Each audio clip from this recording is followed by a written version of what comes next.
don't save in dollars, you're going to go broke. And they mask how easy it is to determine that, because we're told the dollar's only down 8% against the dollar index, a basket of crappy currencies. Measured against silver, it's down about 99%. And so when you talk about what is the better barometer, gold and silver are the barometers.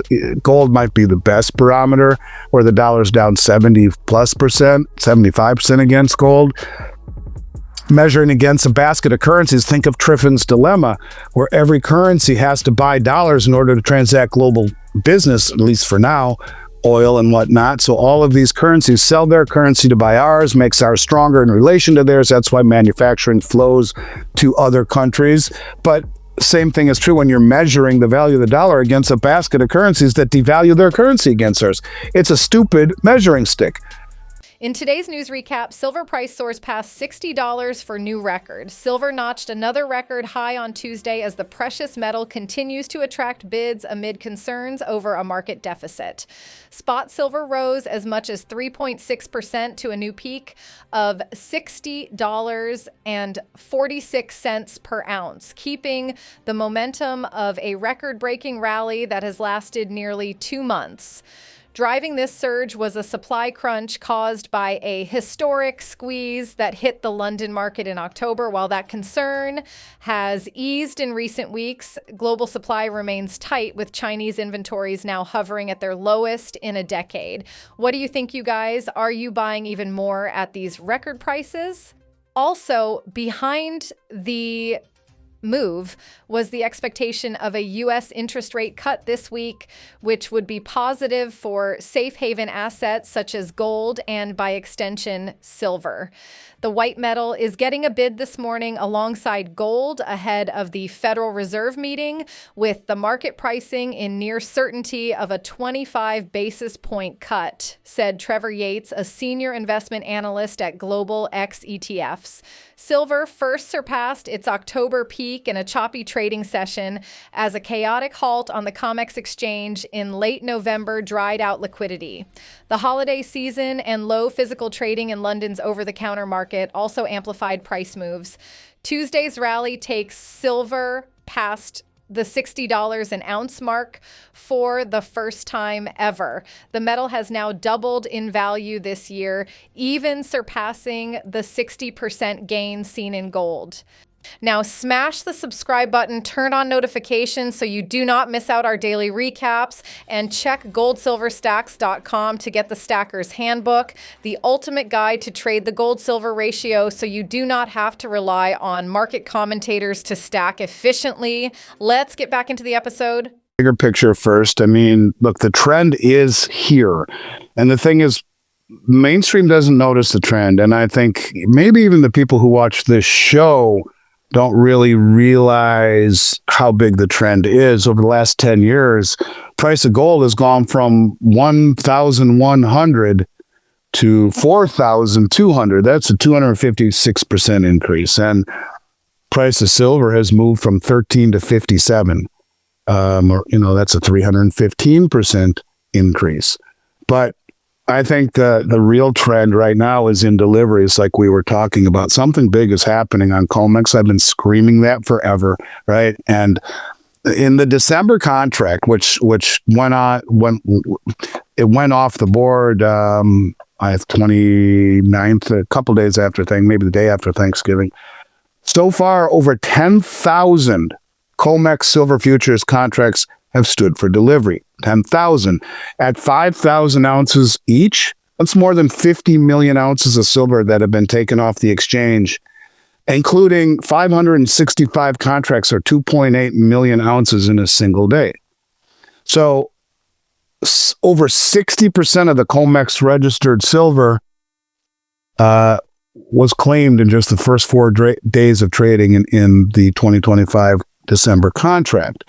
The demand for physical metal is massively accelerating. This is not normal flow. This is institutional accumulation.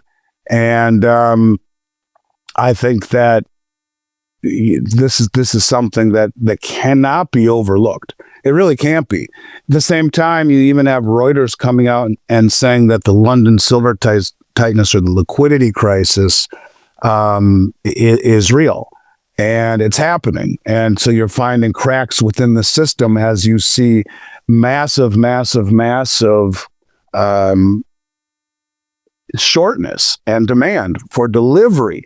At the same time, you have countries like China and India and Saudi Arabia and Russia that have been accumulating silver, taking possession of silver and gold, reintegrating it into their system. We're seeing China, the second largest producer in the world, as I've said on your show 1,000,000 times, they're going to Mexico and Peru and buying doré and concentrate before it even hits the market by buying this stuff in a pre-refined stage.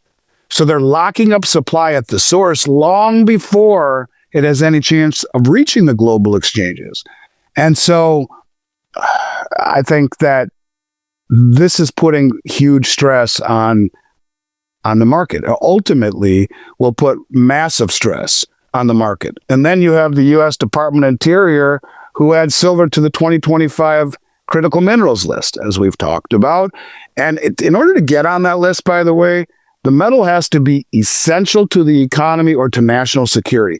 Should have a vulnerable supply chain and no easy substitute. So this creates strategic stockpiling demand, and again, and a structural tailwind for demand that's supported by national security and policy. In today's news recap, central bank body BIS raises concerns of gold and stocks double bubble. The combination of gold and share prices soaring in unison is a phenomenon not seen in at least half a century and raises questions of a potential bubble in both. Global central bank umbrella body, the Bank for International Settlements, says, while equity markets continue to be driven by AI and tech gains, gold's 60% surge this year is set to be its biggest since 1979, fueling debate about whether its traditional role as a safe haven asset has changed. Gold has behaved very differently this year compared to its usual pattern. Hyun Song Shin, economic advisor and head of the Monetary and Economic Department at the BIS, said as it released its final report of the year on Monday. The interesting phenomenon this time has been that gold has become much more like a speculative asset. Dubbed the central bank to the world central banks, the BIS has given regular warnings about potential stock market bubbles in recent years, but its concern around the co-movement with gold is twofold. Where would investors shelter if stocks and gold both crash? And what could it mean for central banks and other reserve managers, given some have been heavy buyers of gold? The BIS's analysis concluded that this year has been the first time gold and the S&P 500 have jointly exhibited explosive behavior in the last 50 years. Now smash the subscribe button, turn on notifications so you do not miss out our daily recaps, and check goldsilverstacks.com to get the Stacker's Handbook, the ultimate guide to trade the gold-silver ratio so you do not have to rely on market commentators to stack efficiently. Let's get back into the episode. And they should be worried about the supply chain and the geopolitical risk. Because the United States imports 2/3 of its silver. And, I was reading something the other day that blew my mind.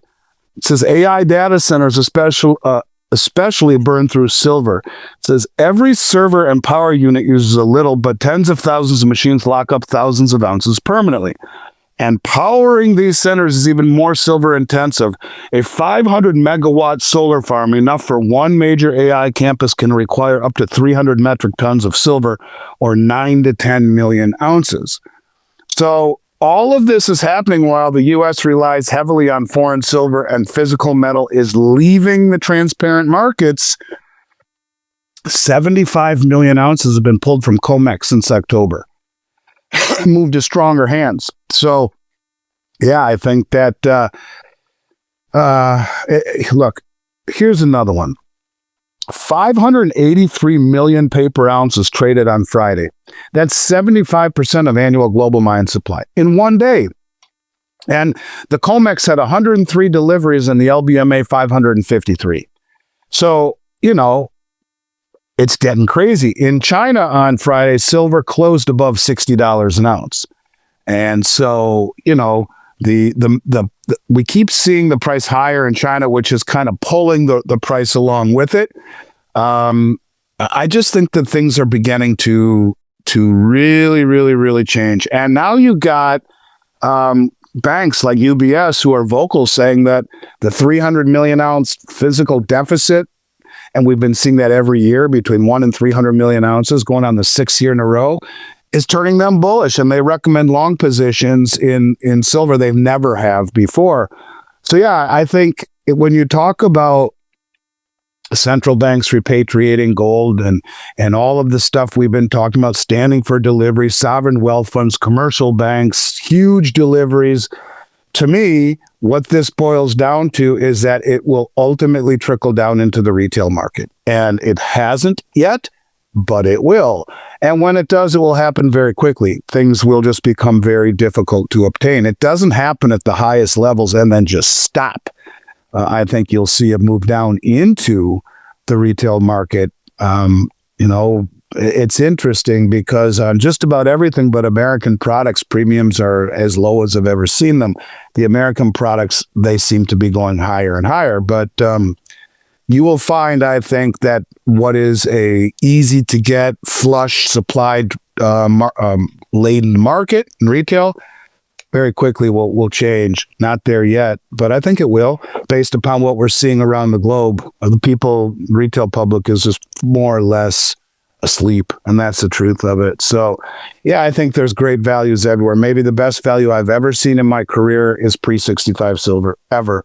But short of that, anything that you're buying right now in this environment, when the smartest money in the world is doing the same thing, is all you need to know.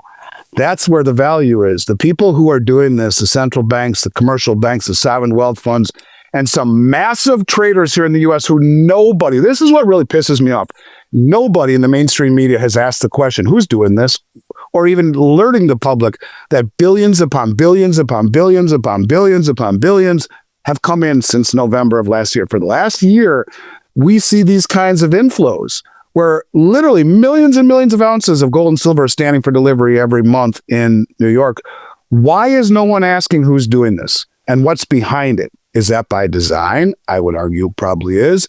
But all you need to know is that I'm doing the research for you all so you can see it to be true.